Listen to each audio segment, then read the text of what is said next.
ಜೊತೆಗೆ ಮಾಜಿ ಸಚಿವರಾಗಿರ್ತಕ್ಕಂಥ ಕೆ.ಎನ್. ರಾಜಣ್ಣ ಅವರು ಇದ್ದಾರೆ. ಮಾತನಾಡ್ಸೋಣ. ಸರ್, ಸದನದಲ್ಲಿ ಬರದ ವಿಚಾರ ಪ್ರಮುಖವಾಗಬೇಕಾಗಿತ್ತು.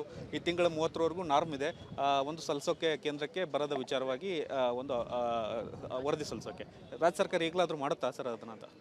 ಅಲ್ಲ, ವರದಿಯನ್ನು ಸಲ್ಲಿಸ್ತಕ್ಕಂಥದ್ದು ಪ್ರಕ್ರಿಯೆ ಅದು ನಿರಂತರವಾಗಿ ನಡೆಯುತ್ತೆ.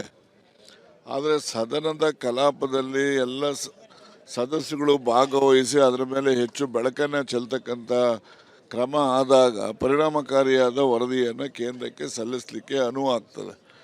ಆ ದೃಷ್ಟಿನಲ್ಲಿ ಬರದ ಬಗ್ಗೆ ಚರ್ಚೆಗೆ ವಿರೋಧ ಪಕ್ಷಗಳಿಗೆ ಎಲ್ಲರೂ ಕೂಡ ಕರೆ ಕೊಟ್ಟರು ಕೂಡ ಅವರು ಆ ಚರ್ಚೆಗೂ ಅವಕಾಶ ಕೊಡದೆ ಬರೀ ಇದು ನಾಗೇಂದ್ರ ಅವ್ರದ್ದೇ ವಿಚಾರ ದೊಡ್ಡದು ಮಾಡಿಕೊಂಡು ಕಲಾಪ ಹಾಳು ಮಾಡ್ತಕ್ಕಂಥದ್ದು ಸರಿಯಾದ ಪ್ರಕರಣ ಅಲ್ಲ. BJPನಲ್ಲೂ ಕೂಡ ಎಷ್ಟು ಜನ ಆರೋಪಿಗಳಿದ್ದಾರೆ. ಆದರೆ ಆರೋಪಿಗಳಿರ್ಬೋದು, ನಾಗೇಂದ್ರ ಪ್ರಕರಣದಲ್ಲೂ ಆರೋಪಿ ಅಷ್ಟೇ, ಅಪರಾಧಿ ಅಲ್ಲ ಅವರು.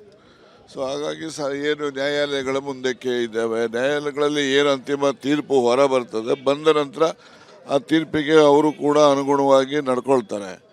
ಅದು ಹೊರತುಪಡಿಸಿ ಈಗ BJP ಮುಖಂಡರುಗಳು, ಮುಖ್ಯಮಂತ್ರಿಗಳು, ಸಚಿವರುಗಳು ಕೇಂದ್ರ ಸರ್ಕಾರದಲ್ಲಿ ಇರ್ತಕ್ಕಂಥವ್ರ ಮೇಲೆ ಎಷ್ಟೆಲ್ಲ ಕೇಸ್ಗಳಿದ್ದಾವೆ ಕೋರ್ಟ್ಗಳಲ್ಲಿ.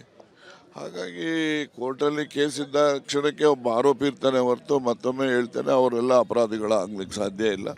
ಕೋರ್ಟು ಪ್ರಕ್ರಿಯೆ ಅಂತಿಮ ತೀರ್ಪು ಬಂದ ಮೇಲೆ ನಿರ್ಣಯ ಆಗ್ತಕ್ಕಂಥದ್ದು. ಅವ್ರು ಏನೇ ಇದ್ದರೂ ಕೂಡ ಅದನ್ನು ಮುಂದಿಟ್ಕೊಂಡು ಇವರು ವಿಧಾನಸಭೆ ವಿಧಾನ ಪರಿಷತ್ತಿನಲ್ಲಿ ಕಲಾಪಗಳನ್ನು ನಡೆಸದೇ ಇರ್ತಕ್ಕಂಥದ್ದು ಸರಿಯಾದಂಥ ಪ್ರಜಾಪ್ರಭುತ್ವಕ್ಕೆ ಮಾಡ್ತಕ್ಕಂಥ ಅಪಚಾರ ಅಂತೇಳಿ ನಾನು ಹೇಳಲಿಕ್ಕೆ ಬಯಸ್ತೀನಿ.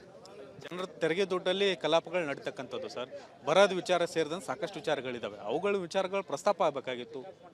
ವಿಧಾನಸಭೆ ವಿಧಾನ ಪರಿಷತ್ತಲ್ಲಿ ಇರ್ತಕ್ಕಂಥ ಸದಸ್ಯರುಗಳು ಎಲ್ಲರೂ ಕೂಡ ಅನುಭವದಲ್ಲಿ ಬಂದಿರ್ತಾರೆ, ತಿಳಿದಂಥವ್ರು ಇರ್ತಾರೆ. ಅವರೆಲ್ಲರೂ ಕೂಡ ತಿಳ್ಕೋಬೇಕು. ರಾಜಕಾರಣ ಮಾಡ್ತಕ್ಕಂಥದ್ದಕ್ಕೆ ಬೇರೆ ಜಾಗಗಳಿದ್ದಾವೆ, ಆದರೆ ವಿಧಾನಸಭೆ ಅಂತಕ್ಕಂಥದ್ದು ಅದು ಮಾತಿನ ಮನೆ. ಅದು ಅಲ್ಲಿ ಚರ್ಚೆಗಳು ಆಗಬೇಕು, ಉತ್ತರಗಳು ಬರಬೇಕು, ಆ ಮೂಲಕ ಈ ರಾಜ್ಯದ ಜನರ ಜೀವನ ಹಸನ ಆಗಬೇಕು. ಆ ರೀತಿ ಚಿಂತನೆ ಬೇಕೇ ಹೊರತು ರಾಜಕಾರಣಕ್ಕೋಸ್ಕರ ಕಲಾಪಗಳನ್ನು ಸ್ಥಗಿತ ಮಾಡ್ತಕ್ಕಂಥದ್ದು ಸರಿಯಾದಂಥ ಕ್ರಮ ಅಲ್ಲ. ಬಹಳ ಪ್ರಮುಖವಾಗಿ ಸರ್ಕಾರ ಕೂಡ ಈ ಒಂದು ಬರದ ವಿಚಾರವಾಗಿ ನಿರಂತರವಾಗಿ ನೀವು ಹೇಳಿದ್ರಿ ಪ್ರಕ್ರಿಯೆ ಬರದ ವರದಿಯನ್ನು ಸಲ್ಲಿಸುತ್ತೆ ಅಂತ ವಿಳಂಬ ಮಾಡ್ತಾ ಅನಿಸ್ತಾ ಇದೆಯಾ ಸರ್? ವಿಳಂಬ ಇಲ್ಲ, ಅದು ಸಕಾಲಕ್ಕೆ ಯಾವೆಲ್ಲ ವರದಿಗಳನ್ನು ಕೊಡಬೇಕಾಗ್ತದೆ ಅವರು ಇರ್ತಕ್ಕಂಥ ಮಾಹಿತಿಯ ಲಭ್ಯತೆ ಆಧಾರದ ಮೇಲೆ ಕೊಡ್ತಾರೆ. ಆದರೆ ಸದಸ್ಯರುಗಳಿಗೆ ಅವರಿಗೆ ವಿಧಾನಸಭೆ ಕಲಾಪಗಳಲ್ಲಿ ಚರ್ಚೆ ಆದಾಗ ಇನ್ನೂ ಹೆಚ್ಚು ಬೆಳಕನ್ನು ಚೆಲ್ಲಲಿಕ್ಕೆ ಸಾಧ್ಯ ಆಗ್ತದೆ.